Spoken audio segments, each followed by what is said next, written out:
Woman in the Yard is finally streaming on Peacock here in the US, so is it worth your time? Let's discuss on today's edition of The Chopping Block. Welcome to Grave Discussions, your one chop shop for all things horror. I'm your host Barnabas, and The Chopping Block is a segment where I watch a new to streaming horror movie and tell you whether I think it's worth your time or not.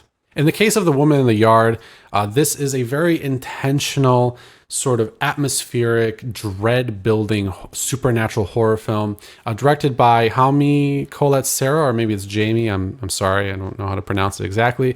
Starring Danielle Deadwyler as Ramona. She is the mother of these two kids. They're all reeling from the loss of David, who was the father and husband, in this fatal car accident. And one day they see this woman clad in black just sitting there menacingly in their front yard and have to sort of handle the situation going forward. I won't get into spoilers, but it is definitely not a coincidence that the woman shows up at kind of the height of this tension between the family, after the father's death, as they're all kind of struggling with their relationship with one another. So really the movie does focus on, guilt and grief and loss and everything, and uses kind of the woman to propel that sort of stuff.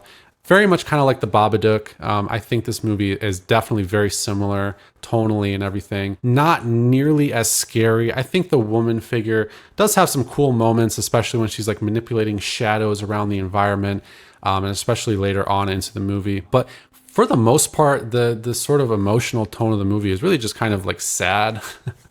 Most of the action doesn't really happen until like the last third of the movie. I did enjoy it for the most part. I think it's directed and acted really well. I think Peyton Jackson, who plays the kid Taylor, trying to sort of adapt to now being sort of the man of the house after his father's passing, does a great job. Deadwyler is also fantastic. But, I think ultimately I kind of enjoyed this movie, but it's really not going to be for everybody. And I'm just like barely going to say it's not chopped.